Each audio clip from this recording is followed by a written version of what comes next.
Alors, bonjour chers élèves et bienvenue dans votre chaîne BFM en poche. Donc dans cette vidéo, nous allons voir comment démontrer que dans un triangle, la somme des angles est égale à 180 degrés. Voilà, donc si vous êtes en classe de 3e, cette vidéo peut vous être très utile. Donc, plus particulièrement si vous voulez vous présenter au concours d'entrée en seconde au lycée scientifique d'excellence de Diourbel.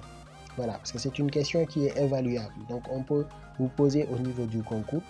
Donc on peut vous demander de démontrer que dans un triangle, la somme des angles est égale à 180 degrés. Voilà, donc c'est ce que nous allons voir dans cette vidéo. Donc aujourd'hui, pratiquement tous les collégiens et les lycéens savent que dans un triangle, la somme des angles est égale à 180 degrés. Mais malheureusement, rares sont ceux d'entre eux qui peuvent démontrer ça. Voilà.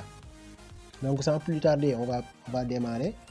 Donc ici, on va considérer un triangle quelconque, ABC. Voilà, donc ici on a un triangle ABC quelconque. Donc c'est très important de démontrer ça, donc dans un triangle quelconque. Voilà. Donc on a notre triangle avec ces trois angles. Donc on a nommé les trois angles. Donc alpha, c'est l'angle en bleu, bêta, l'angle en jaune et gamma, l'angle en rouge. Voilà. Donc vous savez tous qu'on a que dans un triangle, donc on a trois côtés, trois angles et trois sommets. Voilà. Maintenant, qu'est-ce qu'on va faire? D'abord, on va considérer un côté. Donc on va choisir un côté du triangle parmi ces trois côtés. On va fixer un côté. Donc par exemple, choisissons le côté AB. Voilà.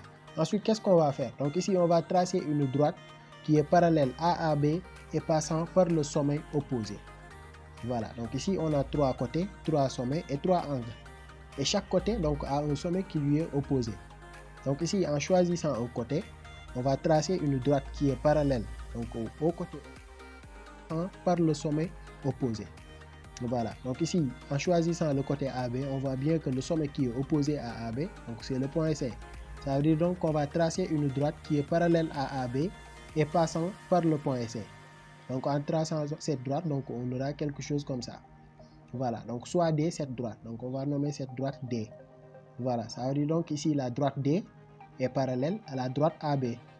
Voilà, et passant par le sommet C. Voilà. Ensuite, qu'est-ce qu'on va faire? Maintenant, ici, on va utiliser une propriété que vous avez vue en classe de 5e. Donc, ce sont les angles alternes internes.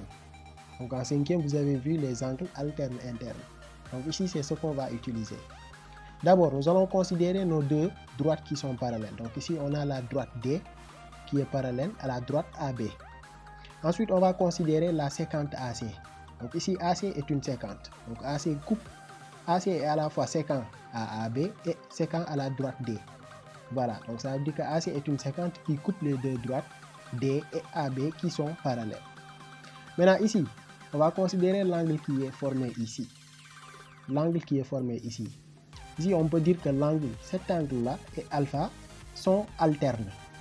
Pourquoi les deux angles sont alternes? Parce que les deux angles sont situés de part et d'autre de la séquente. Donc les deux angles sont situés de part et d'autre de notre séquente AC.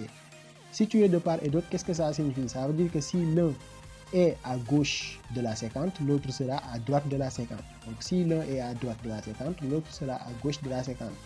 Donc c'est ce que ça veut dire alterne. Donc ici, l'angle alpha est situé à droite de la séquente.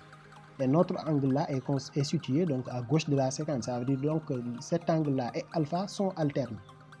Ensuite, les deux angles aussi sont internes. Pourquoi internes? Parce qu'ici, on a deux droites qui sont parallèles et tous les deux angles sont situés à l'intérieur des deux droites parallèles. Ici, alpha est à l'intérieur des deux droites parallèles. L'angle considéré ici aussi est à l'intérieur. Ça veut dire donc que les deux angles sont internes. Les deux angles sont alternes, les deux angles sont internes. Ça veut dire donc que les deux angles sont alternes, internes. Et il y a une propriété qui nous dit que deux angles alternes internes ont la même mesure. Voilà, donc deux angles alternes internes ont la même mesure. Comme l'angle qui est ici, l'angle qui est formé ici et alpha sont alternes internes, ça veut dire donc que les deux angles auront la même mesure. Donc plus simplement, ça veut dire donc ici on va retrouver notre angle alpha. Voilà, donc parce que l'angle qui est formé ici est alterne interne à alpha, ça veut dire donc que l'angle sera égal à alpha. Ça veut dire donc qu'on va retrouver notre angle alpha ici. Voilà. De la même manière aussi, donc cette fois-ci on va considérer la séquente BC. Donc on va toujours considérer les deux droites parallèles D et AB. Ensuite, la séquente BC. Donc ici, on a la séquente BC qui coupe les deux droites AB et D. De la même manière aussi, donc l'angle qui est formé ici et gamma sont alternes. Alternes pourquoi? Parce que situés de part et d'autre de la séquente. De la même manière aussi, les deux angles sont internes. Pourquoi? Parce que situés à l'intérieur des deux droites parallèles. Ça veut dire donc que l'angle formé ici et gamma sont alternes internes. Comme les deux angles sont alternes internes, ça veut dire donc qu'ils auront la même mesure. Donc autrement dit, on va retrouver notre angle gamma ici. Voilà. Donc, grâce aux angles alternes internes, donc on a retrouvé notre angle alpha ici. De la même manière aussi, notre angle gamma ici. Voilà. Et ici, le tour est joué. Donc on a presque terminé. Parce qu'ici, vous voyez bien qu'on a une droite, la droite D. Et vous savez tous qu'une droite forme deux angles plats, donc de part et d'autre. Voilà, ça veut dire donc ici, on peut dire que alpha plus bêta plus gamma donc forment un angle plat. Donc les angles alpha, bêta et gamma forment un angle plat. Voilà, parce qu'ici, on a une droite. Donc ça, c'est un angle plat. Et vous savez tous aussi qu'un angle plat mesure 180 degrés. Voilà, si un angle plat mesure 180 degrés, ça veut dire donc qu'on peut écrire sans risque de nous tromper que alpha plus bêta plus gamma égale 180 degrés. Voilà, et c'est ce qu'il fallait démontrer. Voilà, parce que alpha, bêta et gamma ne sont rien d'autre que les angles de notre triangle considéré.